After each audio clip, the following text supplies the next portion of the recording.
അറബിക്കടലിൽ ഇന്ത്യയുടെയും പാകിസ്ഥാന്റെയും നാവികസേനകൾ മുഖാമുഖം. ഇരു സേനകളും അടുത്ത് എന്ന് വ്യക്തമാക്കുന്ന സാറ്റലൈറ്റ് ചിത്രങ്ങൾ പുറത്തുവന്നു. ഹാഷ്മി താജ് ഇബ്രാഹിം പെഹൽഗാമിൽ നിന്ന് തത്സമയം വിവരങ്ങളുമായി.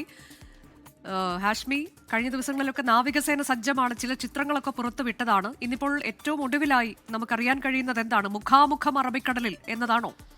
ഉറപ്പായും അനുജാം, ഏതു ദൗത്യവും അകലെയെല്ലാം ഏതു കടലും ഞങ്ങൾക്ക് ആകാതിരിക്കാനും മാത്രം വിസ്തൃതമല്ല തുടങ്ങിയ വലിയ കോൺഫിഡൻസ് രേഖപ്പെടുത്തുന്ന നാവികസേനയുടെ എക്സ്പോസ് ഇന്നലെയാണ് വന്നത്. അതിനോടൊപ്പം തന്നെ ആ നീക്കത്തിന്റെ ചില ചിത്രങ്ങൾ കൂടി നാവികസേന പുറത്തുവിടുന്നുണ്ട്.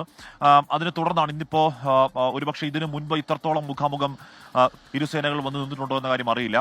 ഗുജറാത്ത് തീരത്തിന് 85 നോട്ടിക്കൽ മൈൽ അകലെയാണ് ഇന്ത്യൻ നാവികസേന നിലയുറപ്പിച്ച് വലിയ നാവികാഭ്യാസങ്ങൾ എന്ന് പറഞ്ഞാൽ നേരത്തെ കാണാത്ത വണ്ണം വിധമുള്ള വലിയ നാവികാഭ്യാസങ്ങൾ അവിടെ നടത്തുന്നത്.